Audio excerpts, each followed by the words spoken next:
Welcome to Hare Krishna biology. तो आज आम डिस्कस करवा अर्बान हॉर्टिकल्चर बाबद में। तेणु जो मैंने नुआ कर मो चैनल को आसछन्ति प्लीज सब्सक्राइब करंतु, ता सहित लाइक एवं शेयर करने को भूलंतु नहीं। वीडियोटी संपूर्ण रूपे देखा आपण मानक अनुरोध। तो आसतु आज टॉपिक डिस्कस करवा अर्बान हॉर्टिकल्चर बाबद में। आरंभ करवा अर्बान हॉर्टिकल्चर बाबद में। सो अर्बान हॉर्टिकल्चर तो आम जावा, किंतु ता पूर्व प्रथम आम जाचु जे हॉर्टिकल्चर कौन। हॉर्टिकल्चर हूँ फ्रूट्स भेजिटेबल्स ऑर्नामेंटल प्लांट्स यही सब बाबद रे कल्चर करवाटा बा कल्टिवेट करने को हॉर्टिकल्चर बोलिक आम कही था। तेणु ये अर्बान हॉर्टिकल्चर कहले आम बुझा जी आमर जो नॉर्मली रोची सहर जो सभ्यता रही से सहर जो एनवायरनमेंट रही सी सहर एनवायरनमेंट सहित ये हॉर्टिकल्चरल प्रोसेस किभली भाव माने ता सहित ये हॉर्टिकल्चर किभली भाव रिलेट होकर रोचे से बाबद आम ये देखा। ये हूँ अर्बान हॉर्टिकल्चर कथा। Horticulture is the science and art of growing fruits and vegetables and also flowers or ornamental plants. So urban horticulture specifically is the study of the relationship between plants and the urban environment. It ये हम देखिले जी आम जो urban horticulture कथा जदि आम कहबा is specifically in the study of the relationship between क्या ना plants and the urban environment. तेणु ये विशेष करके फोकस करता है। So it focus on the functional use of horticulture. विशेष करके जो आमर फंक्शनल यूज रोचे हॉर्टिकल्चर जो फंक्शनल यूज रोचे तो सी फंक्शनल यूज उपर विशेष करके अर्बान हॉर्टिकल्चर फोकस करता है। So as to maintain and improve the surroundings of the urban area. तेणु ई केस रे ई कौन करे ना सराउंडिंग एरिया मेंटेन करने सहित सराउंडिंग एरिया को इम्प्रूव कर साहाय्य करते। तो with the expansion of cities and rapid urbanisation शहरीकरण माने अधिक मात्रा रे होची सिटी माने सिटी रे जदि हम एरियाटा देखा ग्रेजुअली बढ़ी बढ़ी जाऊँगी जो एरिया जो स्पेसिफिकली थिला से धीरे धीरे सहर को लगी लगी लगी लगी कौन ग्रेजुअली बढ़िबार लगी। तेणु this field of studied is large and complex. So it's study has recently gain momentum. So it has an undeniable relationship to production horticulture in that fruits, vegetables and other plants are grown for harvest, aesthetic and architectural and recreational and psychological purposes, but it extends far beyond these benefits. The value of plants in urban environment is yet to be quantified. तेणु बर्तमान आम condition रे बा ये जो शहरीकरण जो environment रही सहर जो एनवायरनमेंट रही तो सही एनवायरनमेंट रे किभली भाव आम नॉर्मली देखले जे सिटी ग्रेजुअली बढ़ुची बा तुम अर्बानाइजेशन ग्रेजुअली हवा को बसला। तेणु सी एरिया रे जो जंगल बा जो एरिया थिला जो फॉरेस्ट एरिया थिला से सब एरिया ग्रेजुअली धीरे धीरे कमी कमी जाउची जहाँफल सी जो सेठाकार जो आस्थेटिक भैल्यू थिला सेठाकार जो जिनस आम पाउथलु जो आर्किटेक्चरल रिक्रिएशनल साइकोलॉजिकल पर्पजेस जो यूज होता तो सी सब जिनस आना। तेणु अर्बान हॉर्टिकल्चर थ्रू रे आम मेंटेन करते जमीक आम किसी लोक अच्छा निजर घर छात उपरे किछटा चाष कर निजर घर सामने जो जगह अच्छी से जगह किसी गार्डन इत्यादि से कर। तेणु एथरू आम देखा जी जो अर्बान हॉर्टिकल्चर प्रोसेस रे आम ई सबूर जो aesthetic architectural recreational psychological purposes ये सब जिनस गुड़ाक आम किसी मात्रा रे पाई परिबा। तो बर्तमान आम देखा ये जो मॉडर्न कम्युनिटी गार्डन रे जो अर्बन हॉर्टिकल्चर कंडीशन कौन रही ना in urban areas free spaces are decreasing due to construction of houses for dwelling purposes and business transaction. तेणु जदि देखा जो फ्री स्पेसेस किसी नहीं जहाँ टी फाँका जगह सब घर बा बिजनेस पर्पज लोक व्यवहार कर। तेणु सी प्रकार कंडीशन रे जदि आम देखा जावा ताहले thing have taken a turn in 21st century as people are recognizing the need for the local communities garden and green spaces. So it is not the concept but the purposes are new. So the main goal of this movement, cleaning of neighboring hoods, pushing out drug dealing that is illegal that occurs at empty plots, growing and preserving food for consumption, restoring nature to industrial urban areas, and bringing the farming tradition to urban cities. ତେଣୁ ଏଇସବୁ କଣ୍ଡିସନରେ ଯଦି ଆମେ ଦେଖିବା, ଯଦିଓ ଫୁଲି ଆମେ urban horticulture କଣ୍ଡିସନକୁ ଆମେ ସହରରେ ଆଣିପାରିବା ନାହିଁ, but try to level best ଯାଇ ଆମେ ଚେଷ୍ଟା କରିବା। ଏବଂ ଏହାଦ୍ୱାରା କ'ଣ ହେଇପାରିବ ନା ସହରରେ ଯେଉଁ ବିଷରୂପୀ ଖାଦ୍ୟ ମିଳୁଛି, ଇଭିନ୍ ଗାଁରେ ବି ବିଷରୂପୀ ଖାଦ୍ୟ ମିଳୁଛି, କିନ୍ତୁ କିଛିଟା ଯଦି ଆମେ ନିଜେ ଯଦି ଘରେ କିଛିଟା ଲଙ୍କାଟେ ହେଉ, ଲେମ୍ବୁଟେ ହେଉ, ବାଇଗଣଟେ ହେଉ, ଯାହା ବି କିଛିଟା ଯଦି ଆମେ କ'ଣ କରିପାରିବା, ପ୍ରଡ୍ୟୁସ୍ କରିପାରିବା ବା any fruit any flower produce କରିପାରିବା, ତାହେଲେ କିଛିଟା ଆମେ କ'ଣ କରିପାରିବା ନା ଆମ ନିଜର ଯେଉଁ ପୋଷଣଟାକୁ ଆମେ ଭରଣ କରିପାରିବା। ତେଣୁ এই କେସ୍ରେ ଯେଉଁ ପୁନରାବୃତ୍ତି କରାଯାଉଛି, ଯେଉଁ ଫାର୍ମିଂର ଯେଉଁ ଟ୍ରାଡ଼ିସନ୍ କଣ୍ଡିସନ୍ ରହିଛି, ଆଗରୁ ଯେମିତି ଲୋକମାନେ ଖତ ଦେଇକି ଚାଷ କରୁଥିଲେ, ତ ଠିକ୍ ସେଇ କଣ୍ଡିସନ୍କୁ ଅର୍ଗାନିକ୍ ଫାର୍ମିଂ ବୋଲିକି ଆମେ କହୁଛୁ, ତ ସେଇ ଠିକ୍ ସେଇ କଣ୍ଡିସନ୍କୁ ଆମେ ଫେରିବାକୁ ଚେଷ୍ଟା କରୁଛୁ in urban city. So essentially community gardening is seen as a way of creating relationship between people and a place through social and physical engagement। ତେଣୁ ସେ କେସ୍ରେ ଆମେ କ'ଣ କରିପାରୁଛେ ନା ଯେଉଁ ପିପୁଲ୍ ମାନଙ୍କର ରିଲେସନସିପ୍ ପ୍ଲସ୍ ତା ସହିତ ଆମର ସୋସିଆଲ୍ ଏବଂ ଫିଜିକାଲ୍ ଏନଗେଜମେଣ୍ଟ ସେମାନେ ହେଇପାରୁଛନ୍ତି। So most urban gardens are created on vacant land that vary in size and are generally gardened as individual plots by community members. So such areas can support social, cultural and artistic events and contribute to the rebuilding of local community spirit। ତେଣୁ C ଯେଉଁ ମନେକର ତ ଯେ ଗୋଟେ area ଅଛି, ସେଇ ଏରିଆରେ ଲୋକମାନେ ଅଛନ୍ତି, ଯେ ଗୋଟେ ବଡ଼ ଏରିଆଟେ ଅଛି ଏବଂ ସେଇ ଏରିଆ ଚାରିକଡ଼େ ଯେଉଁ ଲୋକମାନେ ଅଛନ୍ତି ସେମାନଙ୍କର ସୋସିଆଲ୍ ସପୋର୍ଟ ରହୁଛି, କଲଚରାଲ୍, ଆର୍ଟିଷ୍ଟିକ୍ ଏସବୁ କଣ୍ଟ୍ରିବ୍ୟୁସନ୍ ହେବା ଦ୍ୱାରା ସେ ଏରିଆଟା ଗୋଟେ ଏମିତି ଏରିଆ ବା ହର୍ଟିକଲଚରାଲ୍ ଏରିଆ ଡେଭଲପ୍ କରାଗଲା ଯାହାଦ୍ୱାରା ସବୁ ଲୋକ ଯେମିତି ସେଇ ଏରିଆରେ ମାନେ ସୁବିଧା ପାଇପାରିବେ। ଏବଂ ସେ କେସ୍ରେ ଯାହାଫଳରେ ଲୋକଙ୍କର ଯେଉଁ କମ୍ୟୁନିଟି ସ୍ପିରିଟ୍ ରହିଛି, ଯେଉଁଟାକି ଲୋକାଲ୍ କମ୍ୟୁନିଟି ସ୍ପିରିଟ୍, ତାହା ରିବିଲ୍ଡ ହେଇପାରିବ। Then the modern community garden movement is initiated by neighborhoods along with the support of the government and a non-profit organization। ତେଣୁ ଏଇ ଯେଉଁ ଦେଖିବା ଯଦି ମଡ଼ର୍ଣ୍ଣ କମ୍ୟୁନିଟି ଗାର୍ଡେନ୍ ଯଦି ଆମେ ଦେଖିବା ଇନିସିଏଟେଡ୍ ବାଇ ନାଇବରହୁଡ୍ସ, ଆମ ପାଖାପାଖି ସାରାଉଣ୍ଡିଙ୍ଗସରେ, କାହିଁକିନା ଆମେ ସହରରେ ଯେତେବେଳେ ରହୁଛୁ ଆମର ତ କୌଣସି ଜାଗା ନାହିଁ ବୁଲିବାକୁ, ତେଣୁ ଆମେ ଯଦି ସେଇ ଏରିଆ ଏମିତି ଡେଭଲପ୍ କରିବା ଯେଉଁଠି କମ୍ ସେ କମ୍ କିଛି ସମୟ ବସିପାରିବା, କିଛି ସମୟ ଫ୍ରିଲି ଚଲାବୁଲା ଆମେ କରିପାରିବା ଏବଂ ସେ ଏରିଆକୁ ମାନେ ହର୍ଟିକଲଚରାଲ୍ ମାନେ ହର୍ଟିକଲଚରାଲ୍ ପ୍ଲାଣ୍ଟସ୍ ଥ୍ରୁରେ ଯଦି ଆମେ ସଜେଇବା, ତାହେଲେ ଆମ ସମସ୍ତଙ୍କୁ ଭଲ ଲାଗିବ। ଏବଂ ଆମେ ତାକୁ ମଧ୍ୟ ସପୋର୍ଟ କରୁଛନ୍ତି ଯେ supported of the government and non-profit organization. Some gardens are linked to public housing projects, schools through garden-based learning programs and social agencies. Community gardens are now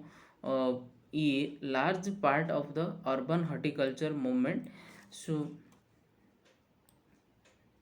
are different from the earlier period of the Grand Park development in that the latter only served to free the people from the industrialization. So this movement helped to create and sustain a relationship between city dwellers and the soil and contribute to a different kind of urban environment। ତେଣୁ ଏଇ କେସ୍ରେ ଯଦି ଆମେ ଦେଖିବା ଯେ ଗୋଟେ sustainable ଏନ୍ଭାୟରମେଣ୍ଟ develop କରିପାରିବା ଏଇ ଅର୍ବାନ୍ ହର୍ଟିକଲଚର୍ ଥ୍ରୁରେ, ଯେଉଁ ଏରିଆଟା ମନେକର ଅଳିଆ ଗଦାରେ ଫୁଲ୍ ରହୁଥିଲା, ତ ସେଇ ଏରିଆକୁ ଆମେ ୟୁଟିଲାଇଜ୍ କରିପାରିବା। ସମସ୍ତେ ସେଇ ଏରିଆରେ ଯେଉଁ अनसस्टेनेबल कंडीशन क्रिएट होता है आम सस्टेनेबल कंडीशन रे आनी परिबा एवं से जो लोकल एनवायरनमेंट को आम कौन कर ना गोटे वेल एनवायरनमेंट रे आम कंप्लीट कर जहाँफल से एरियार लोक मान सुविधा हम तो एमती सब एरिया वाइज जदि आम एमती देखा करवा माने हॉर्टिकल्चर तेणु सी एरियार वातावरण किसी अलग हम बा से environment row किछिटा changes आसीबो so today urban horticulture have several components that include more than just community garden such as market gardens small farms and farmers markets and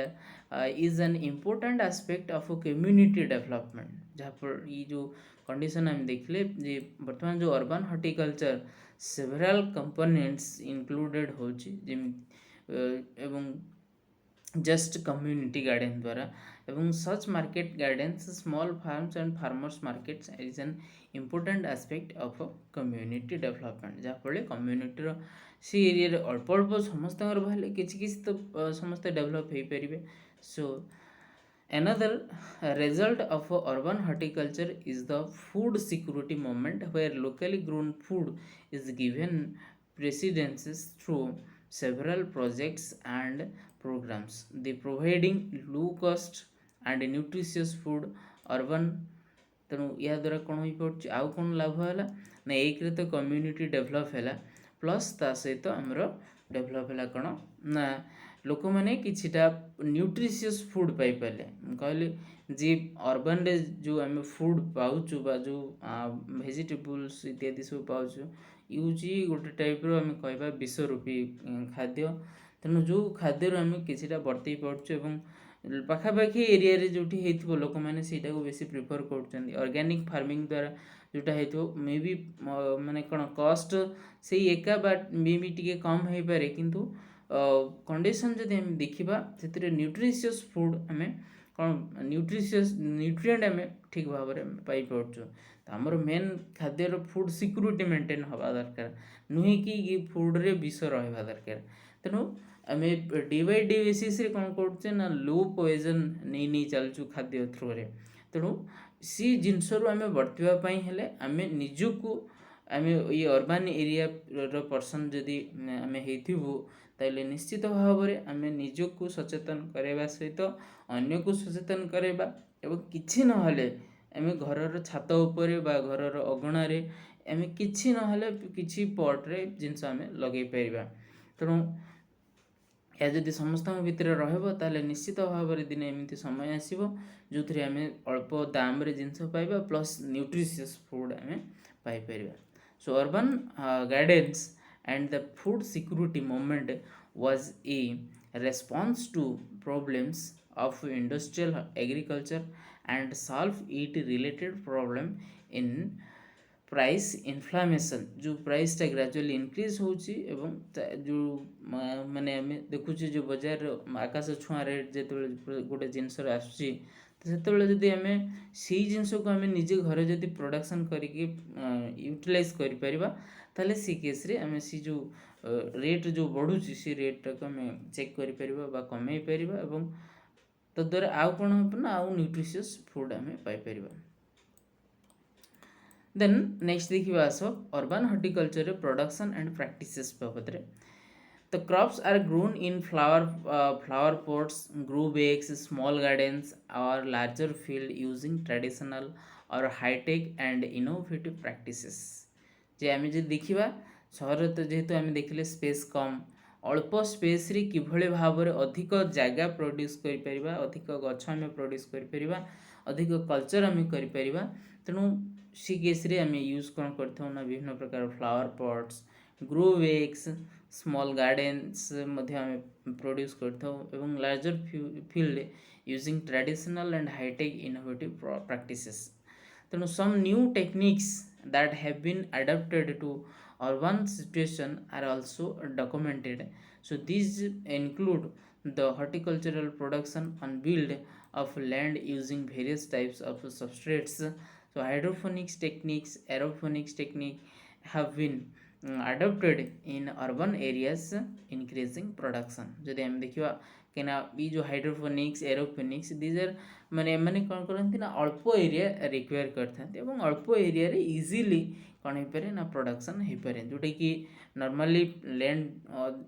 land जिते अधिक होते आम प्रोड्यूस करचे बट ई केस रे अल्प area होती soil less culture जोटा hydroponics आम कहे एरोफोनिक्स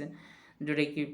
माने कौन एयर रे जोटा आम कौन कर एयर रे चाष कर विथ सप्लाइंग सम न्यूट्रिएंट्स तेणु से केस रे आम कौन कर ना विभिन्न प्रकार टेक्निक्स को यूज करके अर्बन हॉर्टिकल्चर आम करता have been adopted in the urban areas to increase production. So roof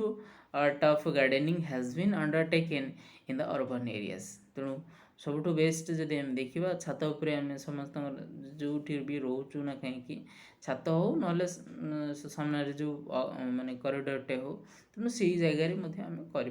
किसी असुविधा नहीं तेणु crops are grown on pots using organic manure खत कंपोस्ट आकार भी सब बाजार पैकेट आकार बिक्री है आम आनिकी आराम से यूज कर because of this it is also known as rooftop vegetable gardening और हॉर्टिकल्चर और कंटेनर वेजिटेबल गार्डनिंग बोलिकी आम कही था देन नेक्स्ट आसवा आम बेनिफिट्स ऑफ अर्बन हॉर्टिकल्चर तो या द्वारा लाभ कौन ऑलरेडी आम ई टॉपिक भितर ऑलरेडी आम बुझी आसी सारे प्रथम तो आम food security condition well condition रे रहिबो दुई रे आम न्यूट्रिशियस फूड पाई पार्छु ऑर्गेनिक फूड पाउछु लो कॉस्ट क्रिएट कर पार्छु so horticulture by itself is a practice and applied science which means it can have a significance in our everyday life तेणु यार बहुत इम्पोर्टेंस रही बहुत सिग्निफिकेंस रही आम दैनंदिन जीवन में आम एवरीडे लाइफ रे so as community gardens can not actually compete with market based land uses जोटा कि आम देखुचे जो माने क्विंटाल आकार बजार जो जिनस आसिक बिक्री होची बैगण को कोबी कुह जहाँ भी आम देखुचु तेणु ये सब जी लैंड यूज करी माने बजार बिक्री हवा को आसूची सो अर्बन हॉर्टिकल्चर ता सहित तो केबे कंपीट करि परिबो नाही बट एटा कन्फर्म हो जिबा दरकार जे आम निज पई किछि हेले आम निजे प्रोड्यूस करि परिबा जहाँ फल मुझे आज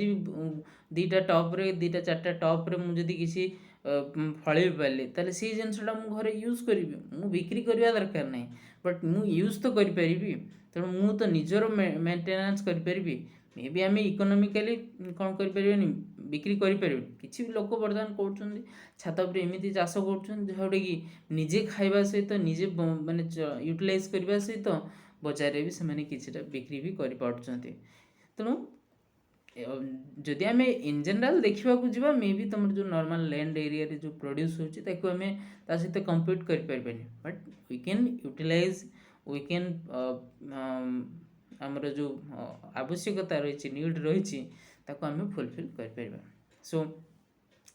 as community gardens cannot actually compete with market based land uses it is essential to find other ways to understand their various benefits such as their contribution of social human and financial well-being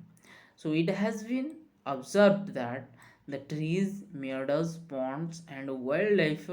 tranquilize a medicinal drug to reduce tension so the stress of the city life according to various studies over the years nature has a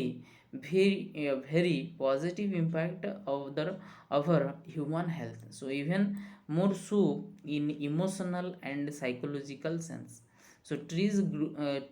grasses and flower garden increase the people life satisfaction by reducing fatigue and irritation and restoring a sense of calmness obviously आम ये जो शहरी जीवन ये जो गाड़ी घोड़ा कथा जो बाहर को बाहर किसी ना किसी वे प्रदूषित हो चलती पल्यूटेड हो से प्रकार कंडीशन रे आम जो आमर जो घर आम जो रोचु मानकर जो घर रोचु से छात उपर हो कि कॉरिडोर रे जो से गछ पाखे से जो आम बसुचु गछ किसी आम कम करुचु तो से आम इजिली आमको सेल्फ साटिस्फाइड लगुच जो इरिटेट फैटिग नेचर ये सब जो रिड्यूसिंग कर पार्छु तद्वारा आम मन भितर शांति भावना आसूची. So one of the obvious health benefit of the garden is the increasing intake of fruits and vegetables. So but the act of gardening itself is also major health benefit. तेणु हमें जो increase intake कर fruit एवं vegetables से condition जो देखा जे ये हूँ आमर मेजर हेल्थ बेनिफिट कंडीशन रोचे. So gardening in a low impact exercise which when added to daily activities can help to reduce weight. Obviously जदि आम देखा बर्तमान कंडीशन रे